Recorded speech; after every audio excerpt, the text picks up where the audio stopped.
urugendo rutari rworoshye byamusabye kuzamuka imisozi agaterera ibibaya agaca mu bishanga ahazamuka n'ahatambika. Ni umukobwa utaravukiye mu muryango wari ukize cyane, gusa ibyo ntibyamubujije guharanira inzozi ziwe kugira ngo abashe kuba yazigeraho. Byamusabye amanywa nijoro kugira ngo abashe kuba miliyoneri. Ni umukobwa utariteye ku bamuseka n'abamuvuga. Nyemerera gatoya nkubwire ibya Keti Bashabe, umukobwa wavuye ku biceri bike akaba ari umumiliyoneri. Iyi ni Hozaho TV. Amazina ye nyakuri yitwa Keti Bashabe. Ni umukobwa wavukiye mu Rwanda, avuka ubwo tariki 9 z'ukwezi kwa 9 1990. Iwabo ntabwo bari bakomeye cyane, ntabwo bari abakire cyane, gusa bari hagati no hagati. Bitewe n'ubuzima iwabo babagamo, uyu mukobwa baje kumujyana kwa nyirakuru abari hajya kwibera. Wafashaga abana bagiye batandukanye, wareraga abana bagiye batandukanye, arahakorera ahamara imyaka igera kuri 7 abona kugaruka iwabo.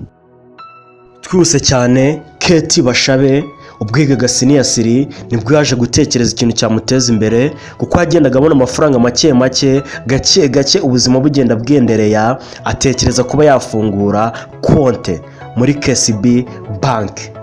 Yaje kugenda yifungura, ariko agenda akora ubucuruzi bw'imyenda.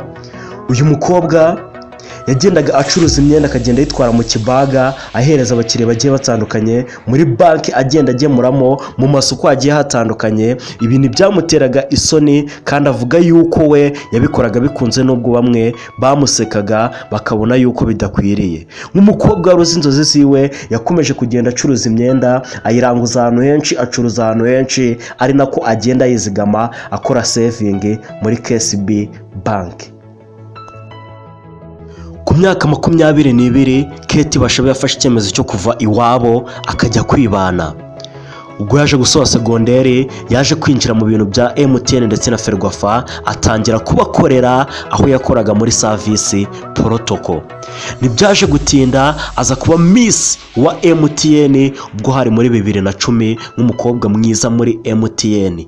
Gusa nabwo nibyaje gutinda, 2012 arongera aba Miss Nyarugenge.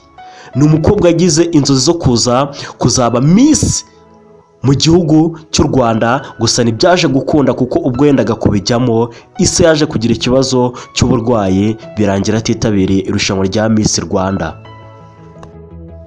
Keti Bashabe yakomeje guhatana, akomeza kurwana urugamba rutari rworoshye rwo gushaka amafaranga. 2012 yafashe icyemezo gikomeye, atangira kwikorera.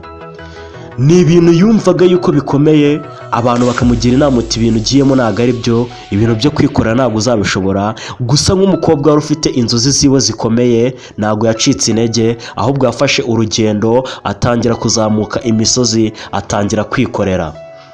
Ni umukobwa wakoze ubucuruzi bwambukiranya imipaka, akagenda atumiza ibintu hanze nk'imodoka, imyenda n'ibindi bintu bigiye bitandukanye, akabituma mu izina ry'abandi bikamugeraho akabicuruza. Ni urugendo yakomeje, akomeza kwihiringa, akomeza kwikunenga. Nyuma aza gushinga n'ikigo cyiwe cy'imyambarire 2013 akita Kabash. Nyuma yo gushinga iyo Kabash brand, Keti Bashabe yaje no gushinga Kabash Social Organization. Ni umukobwa wari utangiye byibuza kwegera inzozi ziwe. 2016 uyu mukobwa yamaze gucamo, bimaze kumera neza.